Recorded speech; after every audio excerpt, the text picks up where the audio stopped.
Hey, I'm Captain Eddie Castle and welcome to my shop. You just caught me doing something you've never seen me do before. Oh, not putting super glue on a special piece on a homemade ring. Now, you've seen that before. You snuck in and caught me, but this time you've caught me doing something that's one of my special pet peeves. I mean, this one's worse than sprinkles on ice cream. I mean, if I wanted something chunky, I wouldn't have got, crunchy, I wouldn't have got ice cream. Okay, what you caught me doing is operating a machine wearing bling. Yep, today I'm going to show you how to make these wooden rings. But one of my pet peeves is seeing a professional instructor or a demonstrator or one of the leaders in the industry doing a demonstration, operating a machine that's got flying parts that'll catch and hook wearing a ring. A watch shows wealth, a ring shows ownership, and both of them in the shop show a lack of good common sense. So I'm going to show you how to turn this wooden bling. One thing is, don't wear it in your shop. You want to see how to make a ring? All you got to do is watch. Making a ring starts with picking the materials. Now they all have to be well seasoned, dried, or stabilized so they don't continue to move and separate. Now you can use cocobolo, blackwood, kingwood, parrot kingwood, all kinds of burls if they're stabilized, and they make some beautiful rings. Or you can just pick up some junk around the shop. And I say junk, let me just go looking. I found a couple of pieces of sycamore. Put those together. But between them, I put some different color layers of veneers. These are all available at Craft Supplies in their veneer packs. Let me get some junk out the way here and show you. You see, you get this white veneer pack and the combo veneer red dyed and the blue and the red and the yellow, and you can get all these veneer packs, and when you put them together you get an interesting combination between two what would be relatively plain woods. Castillo boxwoods, beautiful for doing this with. It's nice, smooth, takes a good finish. Cocobolo, add a yellow and a red and a yellow. Cool, those colors are already in cocobolo, right? Right. So you just accented them. Now what I do is just laminate up some stuff. The extra piece you see here is a waste block. That's a good way to put it. But it's a tiny, tiny waste block. Now, I put this together, glue it all together with medium thick super glue. Wait, let me stop here. Somebody said, why don't I put a list of all the things that I use during a demonstration so you can see them? Alright, here's the list. Get out a piece of paper, get a pencil, and every time I say something, hit the pause button and write it down. Now we got to go back to this. Alright, I glue it together using medium thick super glue. Then, I put it to shape. That's what I start with. It's a plug. I did this, I took my laminated pieces, went over to my drill press, held them in a block, then I cut them out using an 1.5 inch hole saw. See that? Look at this. Went to Ace Hardware, $10.99. I had to add a drill bit, they don't do that. This is an 1.5 inch hole saw. Now, here's the rule. If you don't have an 1.5 inch hole saw, turn off the video and go back to playing Angry Bird or whatever that is. Or use an 1 3/8 or an 1 3/4 or a 2 inch. Whatever size you use that's above the size of the ring is just excess material.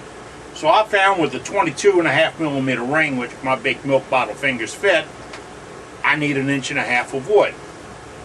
Whatever you use, you're going to make a chuck to adapt to it.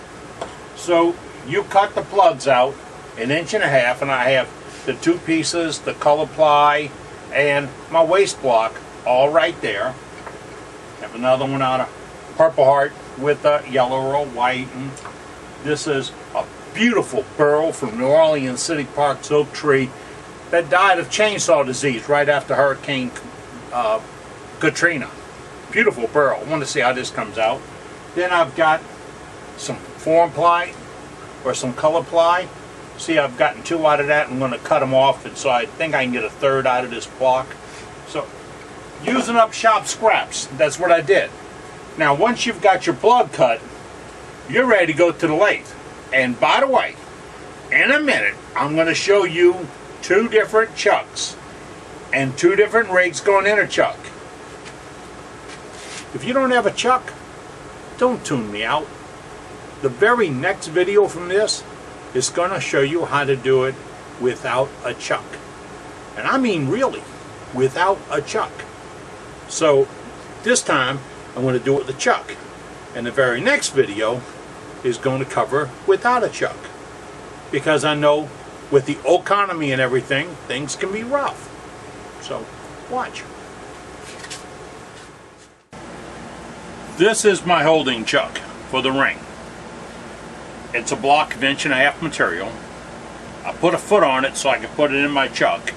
That way I can change it in and out when I need to. You know, so it's not a permanent use of something. I've got a recess and I've got a center hole. And I'm going to do both of these right now to show you how this thing sets up. Again, 1.5 inch block, ready to cut it. I would normally use my little multi-tool here.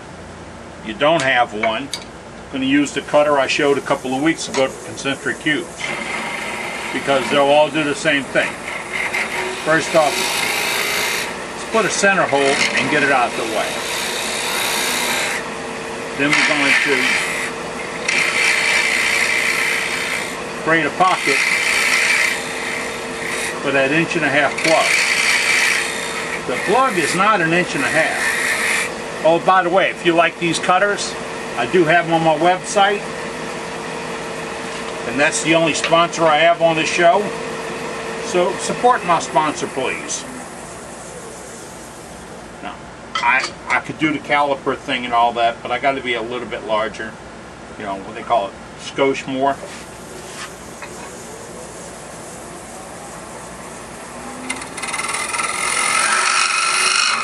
Here's the beauty. You make a mistake, you got 1.5 inches of material.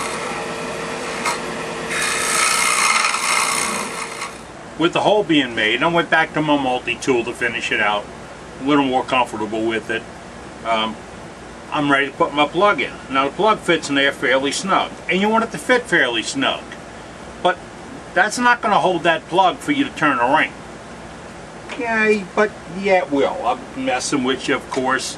I'm going to go to my Super Duty duct tape, double stick duct tape from Lowe's. Not pushing Lowe's, but the only place I found it. Put a little bit of that double stick duct tape in there. Use the tailstock to bring it up and snug it up. And also want the tailstock up while I make the first couple of moves on it. And now I am all set.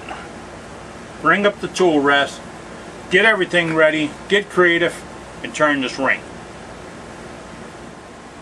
Let's recap what we have here. I've got a piece of Padauk, a yellow wafer, another piece of Padauk, sitting on a piece of mahogany, being held in a jam chuck with double stick tape. I've got my tailstock up against it to stabilize it. I'm going to crank it up to about maybe 2,000 RPMs and start shaping. Got my digital caliper, and I just checked it. Where I stopped at is 17.56, 17.6. Now, that's a size 7.5. I'm just one lucky son of a gun because both my girlfriend and my wife wear that same size. So, I said lucky, not smart. So I'm going to trim it out at that size. I'm going to stop there. I'm just going to make sure the walls are straight all the way through.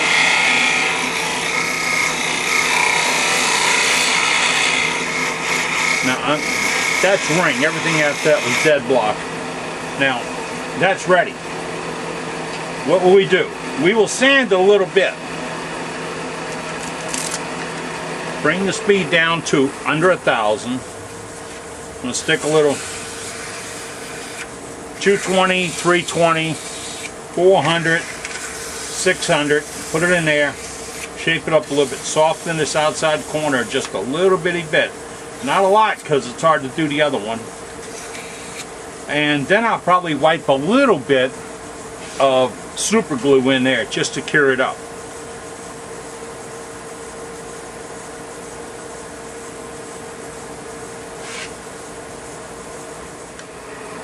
I put a little bit of finish, I buffed it out with one of these Brillo pad things.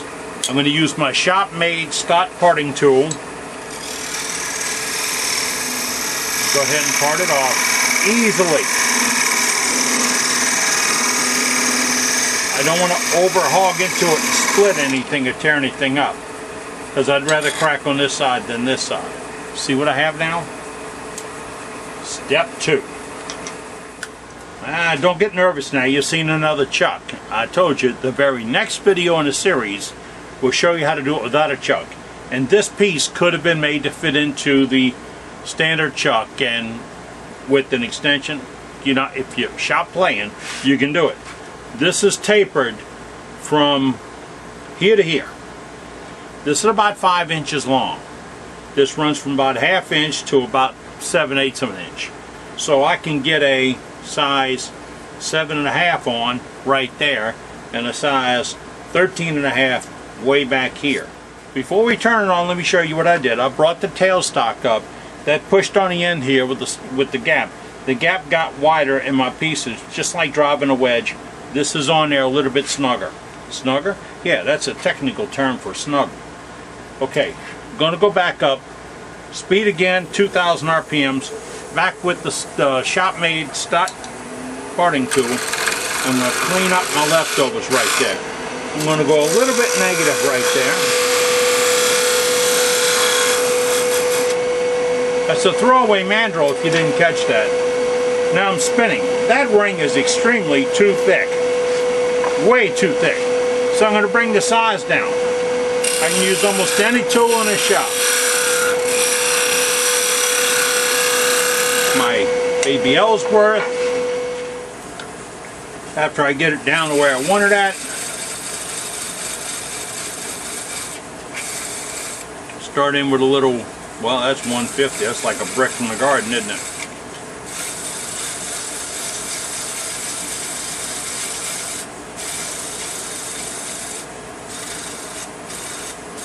Now you can do a little more shaping. If you turn the speed up, you can come in from the sides and dome it over. There's a couple of things you can do to it to put some perspective. Now I'm down to about a fat 16 at finishing it on this mandrel the way the mandrel is setting. Or what I would normally do, and I advise you to do it, is just stop for 1 minute, put one wrap of that blue tape from the hardware store right there, and move your ring onto that wrap. Okay? Why? Because if I use super glue to finish this and it sticks, it'll stick to the wrap, not to the mandrel. Well, there we have it. Making a little bling in the shop. Ring for every finger, a bell for every toe. Okay, let's stick with the rings on every finger. I'm barely into that bell thing. But we're going to play a little bit embellishing and different colors of veneers and using up shop scrap. And don't forget, one of my pet peeves is wearing bling when you're doing wood turning in your shop. Get rid of it. You know, another one of my pet peeves there? The folks that believe when they're driving and they got this upside of their head and they're looking down the street, they can actually pay attention to what's going on. Come on, folks. Called hands-free. Oh, I guess we don't have time for that today. Well, I'm Captain Eddie. In the very next video in this series, you will see me do this without a chuck. Until then, I'm making shavings. Hope you are too. Now,